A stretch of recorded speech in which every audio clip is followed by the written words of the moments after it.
One small step for man, one giant leap for mankind.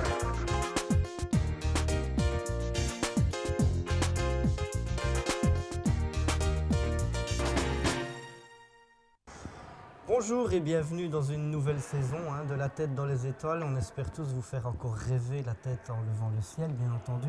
Et on va commencer par une triste nouvelle, vous en avez certainement entendu parler. Cet été, en fait, s'est éteint Neil Armstrong, le premier homme à avoir marché sur la Lune. Il avait 82 ans. Alors Neil Armstrong est bien sûr mythique, c'est une légende, il est connu dans le monde entier, il a son nom dans le dictionnaire. Et pourtant, on peut dire que c'est vraisemblablement l'inconnu le plus célèbre du XXe siècle. En effet, après sa marche sur la Lune, Neil Armstrong s'est vraiment retiré de la vie publique.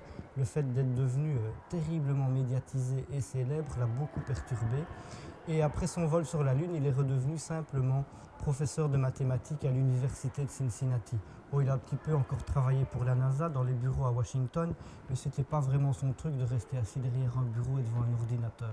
Dès lors, il est retourné à son ancienne passion, enseigner plus particulièrement l'engineering à l'université de Cincinnati. Et puis il a pris sa retraite bien entendu et il s'est divorcé en 1991 et il s'est remarié avec Carol. Alors, Neil Armstrong vivait dans une petite ville de l'état de l'Ohio qui s'appelle Indian Hills, c'est dans la banlieue de Cincinnati. J'ai eu la chance personnellement de le rencontrer, en tout cas de le voir avec beaucoup d'émotion. Et les quelques minutes que je l'ai vu, une petite demi-heure en fait, rien que pendant cette demi-heure-là, j'ai compris que cet homme était vraiment très très humble et très timide. Je vous raconterai la petite anecdote. On était enfermés dans une grande salle au musée de l'air et de l'espace de Washington. Interdiction formelle de rentrer ou de sortir dans la salle pendant plus d'une heure. Le temps pour préserver bien entendu l'intimité d'Armstrong et aussi de l'équipage, parce qu'il y avait également là Buzz Aldrin et Michael Collins, les deux coéquipiers d'Armstrong sur Apollo 11. Et puis Armstrong est arrivé devant la scène, par derrière l'écran de cinéma. On était dans une salle IMAX. La salle d'un coup s'est levée et a applaudi dans un seul élan. Et Neil Armstrong était très gêné, très timide, très intimidé. Alors il est allé directement sans saluer s'asseoir à sa place devant, et les applaudissements continuant, il a fini par se lever avec un sourire quand même un peu crispé, un peu timide. Il nous a dit bonjour, il a salué tout le monde et puis c'est Rafi décidant là qu'il fallait terminer les applaudissements pour lui. Donc j'ai trouvé ça assez particulier. Il n'aimait pas être mis en valeur, il n'aimait pas le vedettariat et c'était évidemment tout à fait à son honneur. Alors Neil Armstrong était un pilote de chasse, un pilote d'essai. Il a eu le déclic pour l'aviation à l'âge de 9 ans. Son père était représentant de commerce, voyageait pas mal à travers les États-Unis. Et donc Armstrong a eu l'occasion de faire son baptême de l'air avec son papa à l'âge de 9 ans. Il n'a rêvé que d'une chose, c'était de devenir pilote. Mais la famille Armstrong n'a pas beaucoup d'argent pour payer en tout cas des cours de pilotage à leurs petits gamins. Et donc courageusement, Neil Armstrong se levait tous les matins et avant l'école, allait donner un petit coup de main dans une pharmacie de sa petite ville. Il est né à Wapakoneta, dans l'état de l'Ohio, une petite ville à connotation indienne.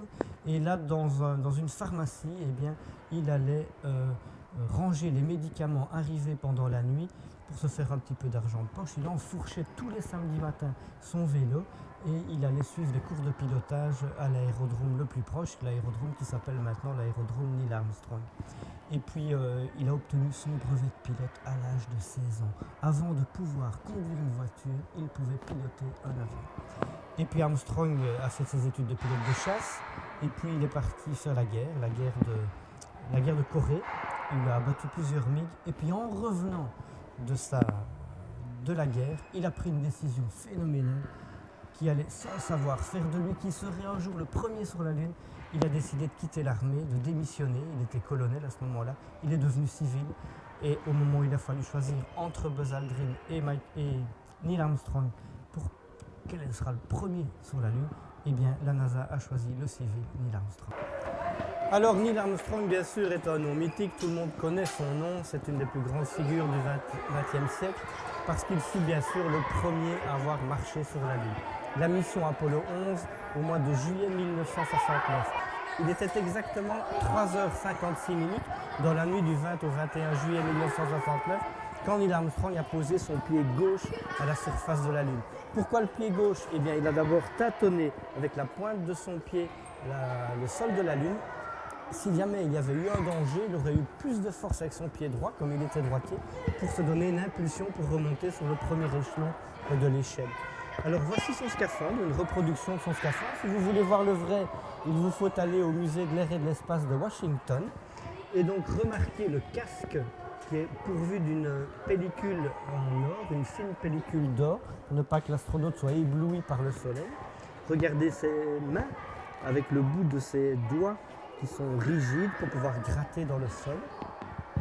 La boîte qui se trouve sur son ventre, elle servait à fixer notamment l'appareil photo pour que l'astronaute ait les mains libres. Regardez ses bottes aussi, tout à fait particulières. Pour la petite anecdote, sachez que les chaussures de sport de la célèbre marque Adidas, eh bien Adidas avait racheté le brevet à la NASA pour fabriquer les chaussures de sport. Regardez le sac à dos aussi, sur le dos d'Armstrong bien sûr, qui contenait l'oxygène, la radio et un système pour pouvoir évacuer les excréments s'ils avaient besoin d'aller aux toilettes pendant qu'ils marchaient sur la Lune. C'est une anecdote intéressante. Aldrin n'a pas été le premier à marcher sur la Lune, mais il est le premier à avoir uriné. En fait, quand on prenait la fameuse photo de lui sur la Lune où il est droit face à Neil Armstrong, c'est une photo très célèbre, vous la connaissez certainement. En fait, il est en train de faire pipi à ce moment-là. Alors, Armstrong est resté sur la Lune tout seul pendant 20 minutes. Il a planté une caméra à une dizaine de mètres du module lunaire. Il a ramassé quelques roches, quelques cailloux, quelques poussières dont il a rempli les poches de sa combinaison. Ensuite, il a pris aussi quelques photos. Et puis, comme tout allait bien, son coéquipier Buzz Aldrin l'a rejoint à son tour. Et à eux deux, ils sont restés 2h30 à la surface de la Lune. Puis ils sont remontés avec 24 kg de roches de Lune récoltées à bord du module lunaire Eagle. Ils ont mangé, ils ont dormi, cela faisait 56 heures qu'ils n'avaient plus dormi.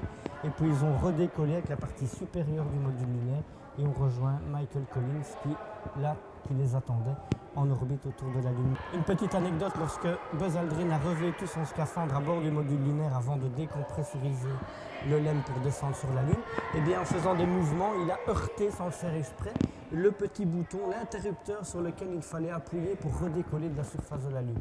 Le manque de bol, ils ont cassé l'interrupteur. Alors Aldrin a fait la remarque à Armstrong, regarde ce que je viens de faire, j'ai cassé l'interrupteur. Armstrong a dit qu'il gardait toujours son sang-froid, ne t'inquiète pas, on verra ça tout à l'heure. Et la petite anecdote veut, et c'est tout à fait véridique, c'est pas une légende, que c'est avec la pointe de son stylo que Neil Armstrong a appuyé sur le connecteur pour redécoller de la Lune. Alors bien sûr, les astronautes d'Apollo 11 ont ramené des roches de Lune, 24 kilos en fait exactement. Et voilà un véritable trésor qui se trouve ici à l'Eurospace Center. Voici quelques grammes de ces fameuses roches de Lune ramenées par Apollo 11, Armstrong et Aldrin. Et en fait, chaque pays du monde ont reçu quelques grains de roches de Lune remis par le président Nixon à l'époque. Alors un autre décès dont on a très peu parlé en fait pendant l'été, mais donc Neil Armstrong est décédé, mais aussi la première femme américaine à avoir été dans l'espace. Elle est morte à l'âge de 61 ans cet été. Elle s'appelait Sally Ride, elle était physicienne, elle habitait Los Angeles. Elle a volé 2 fois dans l'espace, elle aurait dû voler une 3e fois. Son premier vol, c'était à bord du 7e vol de la navette spatiale, c'était Challenger. Ensuite, elle a revolé une 2e fois, et puis suite à l'accident de Challenger, eh bien, sa mission a été annulée. Ensuite, elle a consacré le reste de sa vie à promouvoir les sciences, principalement en créant une association en Californie pour intéresser les jeunes femmes aux carrières scientifiques.